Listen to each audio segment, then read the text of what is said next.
Tá bom. Então, vamos lá. Gostaria de agradecer à Associação Brasileira das Ligas de Cirurgia Plástica pelo convite, representando a Liga da Disciplina de Cirurgia Plástica da Faculdade de Medicina de Santo Amaro, da Unisa, para falar de um tema extremamente importante, que são os territórios vasculares, a pesquisa da anatomia vascular e a aplicação do conceito de angiosomas. Falar em 20 minutos sobre angiosomas não é uma tarefa fácil, mas eu tentei resumir de uma maneira tranquila, onde vocês consigam entender o que é o conceito e entender a aplicação clínica desses retalhos que podem ser rodados, transpostos em todo o corpo. Obviamente, por serem retalhos em todo o corpo, é realmente muito difícil conseguir passar em tão pouco tempo esses exemplos clínicos tão importantes. Porém, nós vamos tentar falar, ou pelo menos passar a ideia tanto da pesquisa na anatomia vascular, como da aplicação do conceito dos angiosomas.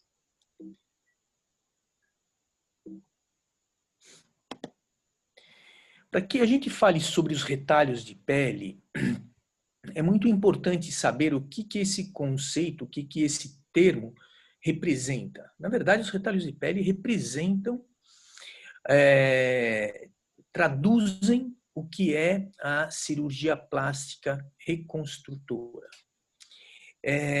Tudo isso que a gente está falando é um conceito que não é...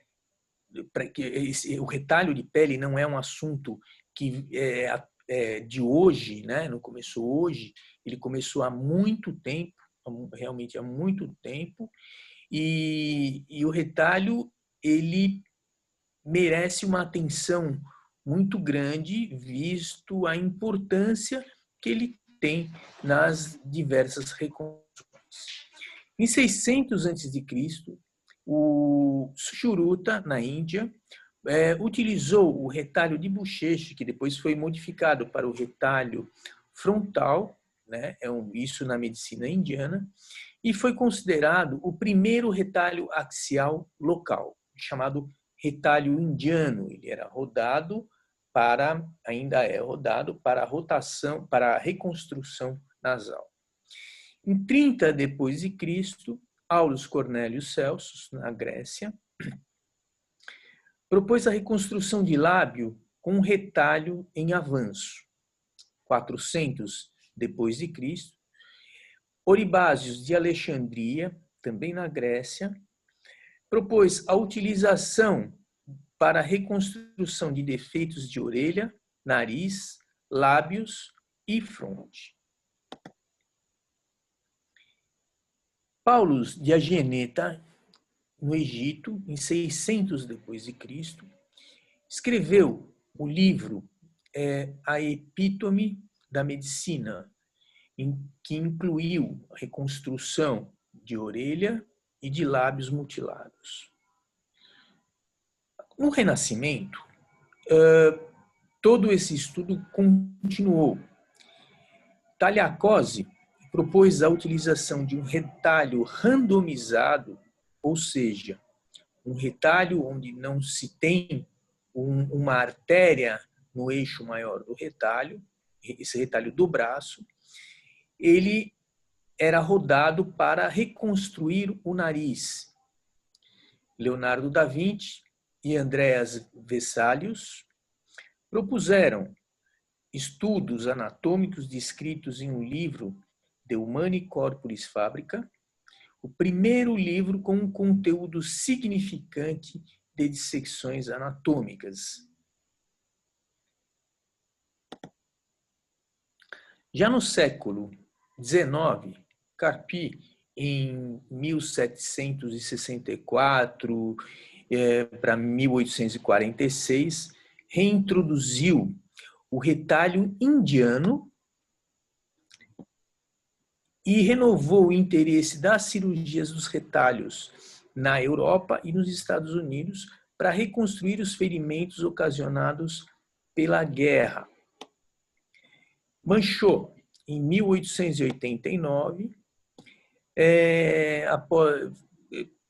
com dissecções anatômicas do suprimento vascular na pele, também para os territórios vasculares no corpo humano, também começando a pensar na distribuição de sangue na pele.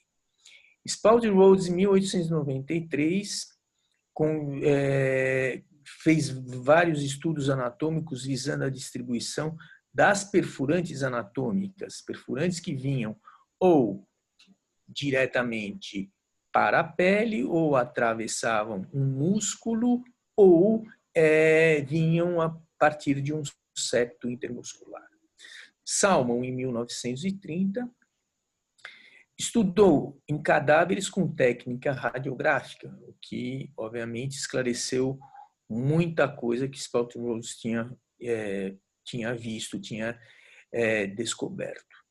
Sabatini, em 1838, usou o retalho baseado em um pedículo específico para reconstruir lábio. Já no século XX, a grande coisa que ocorreu foi a utilização dos retalhos à distância. Isso se deu com Gilles, que em 1917, que é considerado pai da cirurgia plástica moderna, onde ele rodou retalhos tubulares em pacientes queimados ou sequelas de pacientes queimados, vítimas da Primeira Guerra Mundial. Blair utilizou o retalho frontal baseado nos vasos temporais superficiais.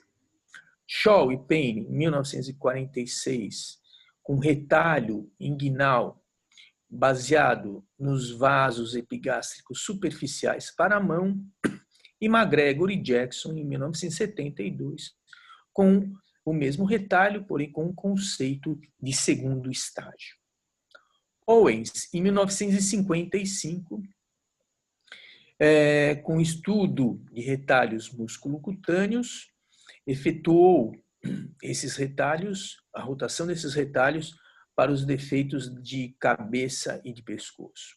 Houston e McConkie, em 1968, também utilizaram retalhos musculocutâneos de músculo peitoral maior para defeitos externais. Converse, em 1964, fez uma classificação dos retalhos dermatocutâneos. E Bacanjian, em 1965, utilizou retalho deltopeitoral baseado nas artérias perfurante da artéria mamária interna para a rotação, para a reconstrução de lesões de cabeça e pescoço.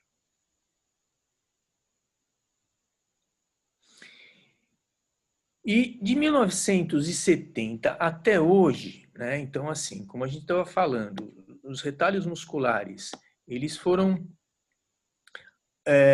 amplamente discutidos e estudados, os retalhos musculares e os musculocutâneos, por McCraw e Arnold, Mates e Nahai. E assim, esses retalhos foram amplamente utilizados.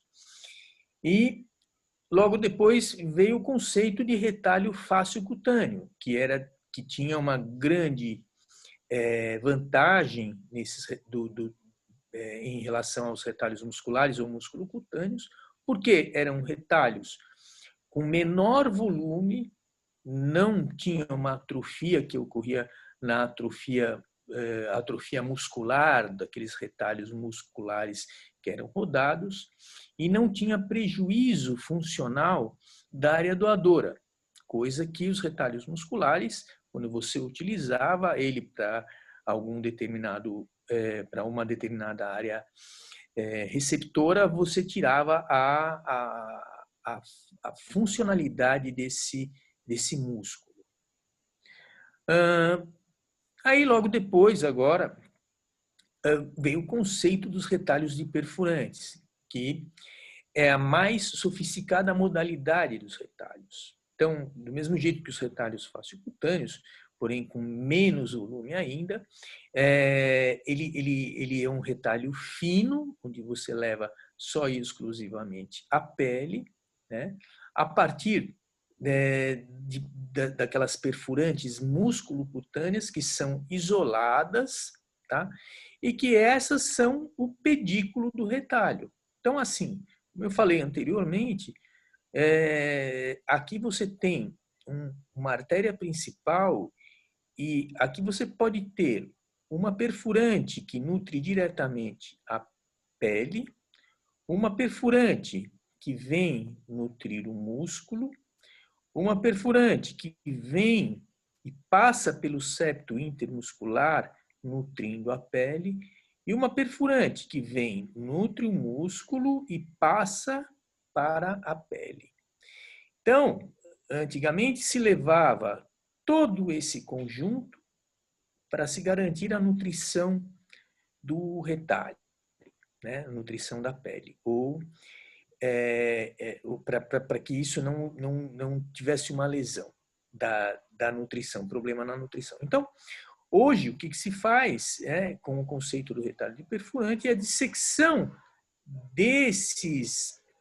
dessas perfurantes, inclusive uma dissecção intramuscular, né? Se for um território onde a irrigação da pele é feita por uma perfurante músculo-cutânea, então você disseca completamente o músculo para liberar e conseguir rodar essa pele, ou se você tiver num território onde a nutrição vem diretamente da pele, sem passar pela musculatura, então você tem vasos perfurantes diretas, onde você vai dissecar essa perfurante e fazer a rotação, coisa que a gente vai ver um pouquinho mais para frente.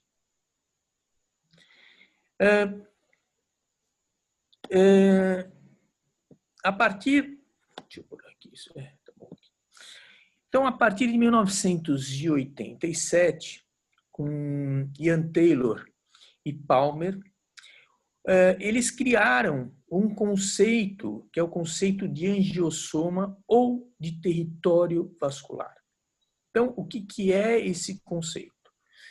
É um conceito tridimensional da anatomia vascular do corpo, particularmente da pele. É uma unidade tridimensional do tecido suprido por uma artéria-fonte que contém músculo, nervo, tecido conectivo, osso e pele. É um retalho baseado em uma perfurante que pode atravessar um músculo ou um septo ou ir direto para a pele, né? Mas sempre essa perfurante que atravessa o músculo e o septo sempre vai direto com destino à pele. Então, a gente pode ver aqui, né, nesse desenho, nesse esquema,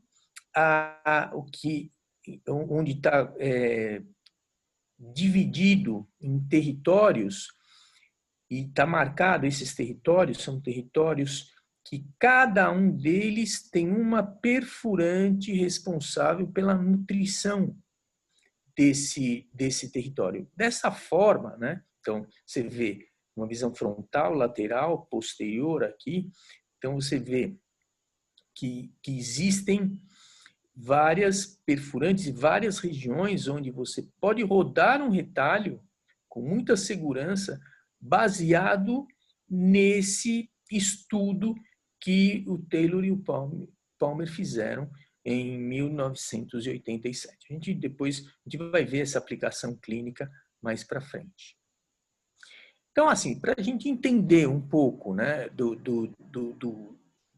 como que o sangue chega e como que ele circula na pele, né?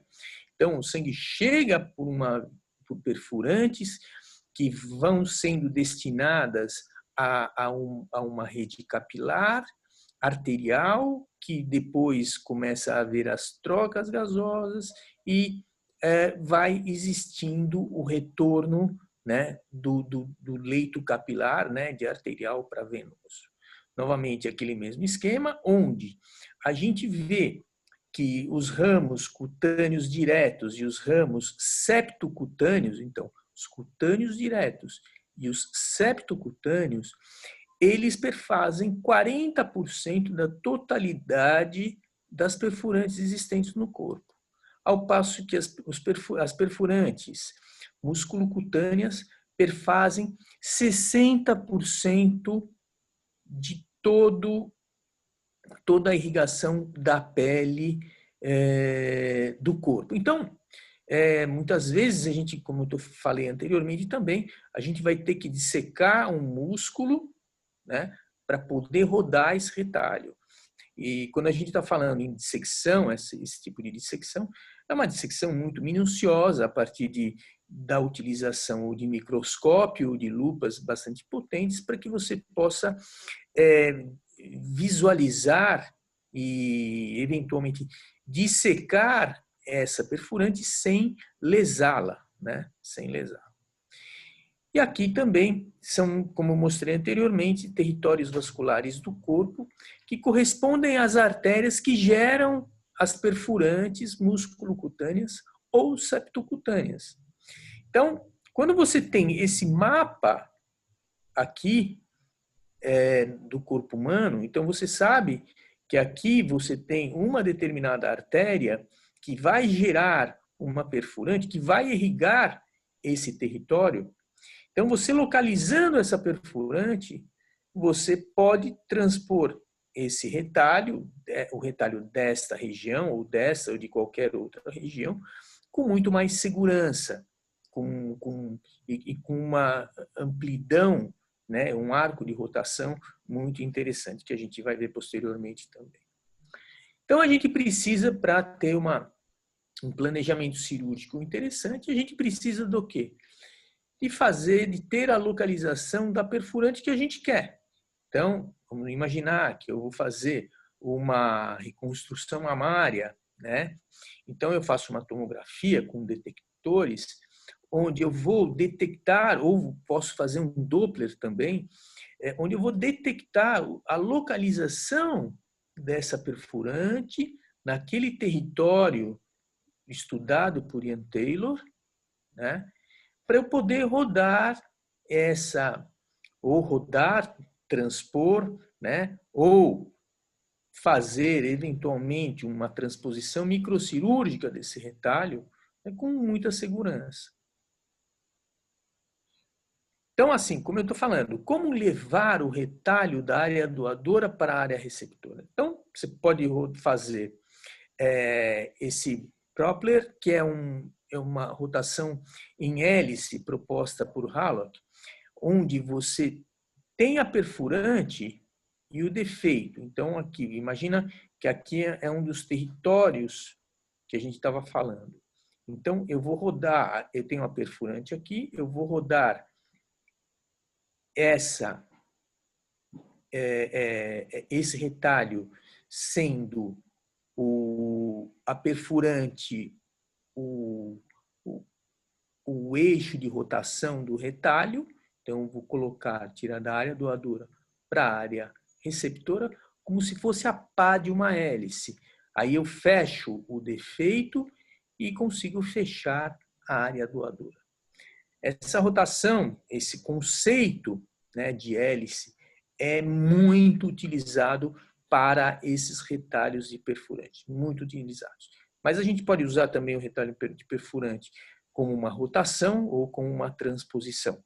Isso vai depender do local onde se está fazendo, do tipo de defeito que se tem e da preferência do cirurgião. Normalmente, depende muito do local onde se está utilizando.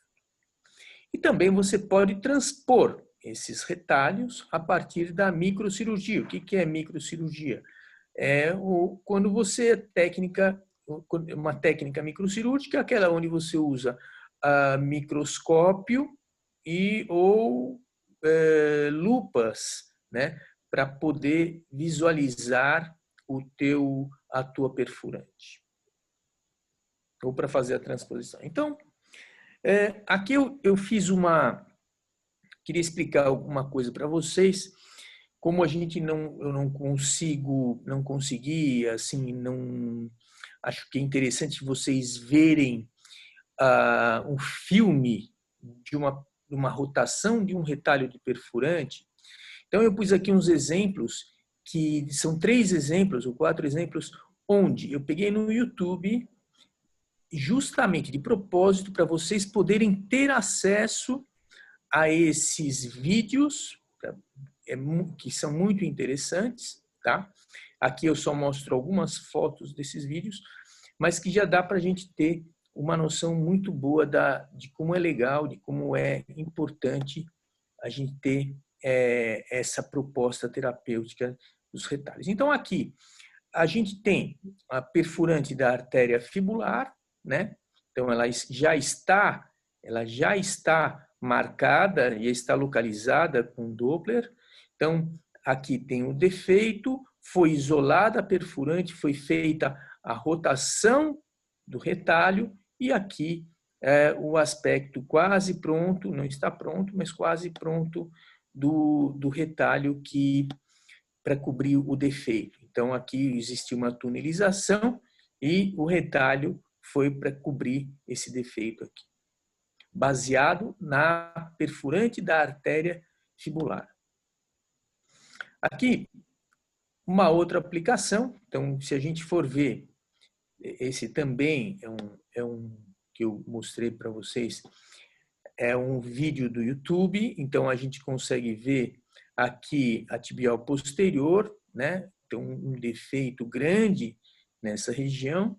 Foi feita a localização da perfurante da artéria tibial posterior, foi feita a rotação em hélice, tá? Então aqui é isolada. Então lembrem-se, quando não é só isolar a perfurante, você tem que dissecá-la intramuscular, porque senão você não tem o arco de rotação suficiente. Na verdade, o que vai acontecer? Se você não dissecá-la, você vai estrangulá-la quando virar. Então, necessariamente, você tem que soltar ela intramuscular, e isso é uma técnica bastante apurada para isso. Feita essa dissecção intramuscular, você roda o retalho, aqui que está, ó. Então, roda esse retalho para cá, como dá para ver nessa fotografia aqui, tá? E aqui, o aspecto final, nesse caso, a área doadora, ela foi enxertada, né, visto o tamanho e a dificuldade de fechar a área doadora. Esse vídeo vocês podem ver no YouTube, já está aí a referência. Outro retalho muito interessante é um retalho da perfurante da artéria glútea superior, tá? Então, é uma artéria, antigamente, para você fechar uma úlcera, muitas vezes você rodava uma úlcera sacral, você rodava um retalho, um músculo cutâneo todo, comprometendo todo o músculo, sendo que aqui não há essa necessidade, uma vez que você não utiliza a artéria glútea superior, mas você utiliza a perfurante da artéria, o que vem depois, o que está próximo da pele, né? Então você vai fazer a dissecção intramuscular, transpor essa pele pediculada nessa perfurante e aqui um aspecto quase pronto, né? Quase pronto. Isso tudo vai ficar fechado e aqui tá a úlcera está fechada. Aqui também é um outro filme que eu gostaria que vocês dessem uma olhada. Acho que seria legal. Seria legal.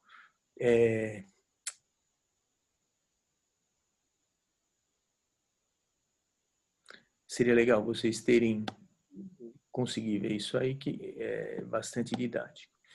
Então, aqui, uma lesão no pé, então você tem um retalho baseado na artéria fibular, está isolada a artéria, feita o isolamento da artéria, a rotação da artéria para a área receptora, ó, e aqui o fechamento da área doadora com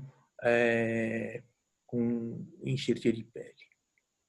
Então, se vocês forem ver nessa região, então, ó, aqui é uma área onde você pode com segurança, então você consegue planejar, olha aqui, ó, você consegue planejar muito bem o teu retalho a partir da identificação da tua artéria, da perfurante da tua artéria, né, baseado nesse esquema do Taylor.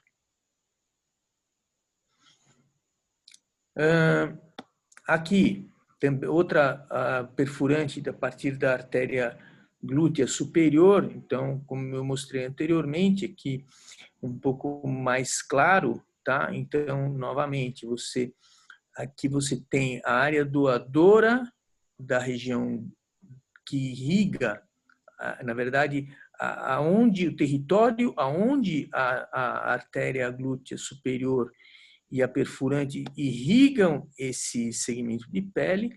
Então, você localiza a partir de um Doppler essa perfurante e faz uma transposição segura dessa área doadora, desse território, para a área receptora.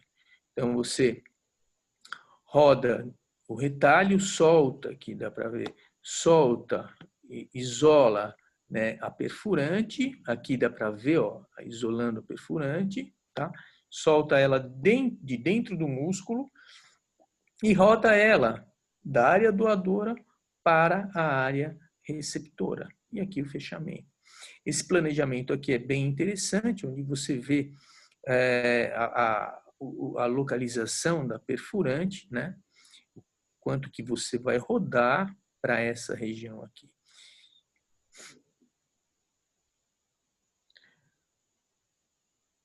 Esse exemplo, nós temos uma perfurante baseada na artéria tóraco-dorsal, então fez-se nessa região aqui, então fez-se o Doppler da perfurante, localiza-se a perfurante e roda-se, né, essa perfurante para a área receptora.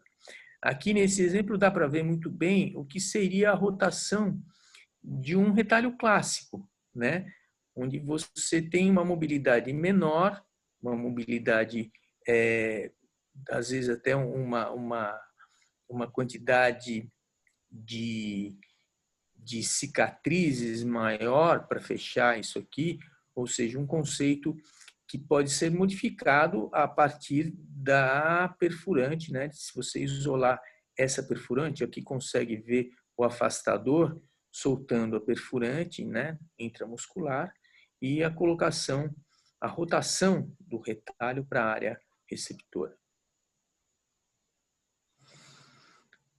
Outra perfurante da artéria tóraco-dorsal, aqui para corrigir uma assimetria mamária, então foi feita uma rotação de um retalho para dentro da mama, interior da mama, baseado numa perfurante da artéria tóraco-dorsal, né? Então você ganha aqui uma cicatriz menor, né, do que se ganharia se fosse fazer aí assim um retalho de grande dorsal ou alguma coisa para aumentar esse conteúdo mamário, né? Então foi feita essa rotação, né, baseado na artéria tóraco-dorsal com um retalho intramamário.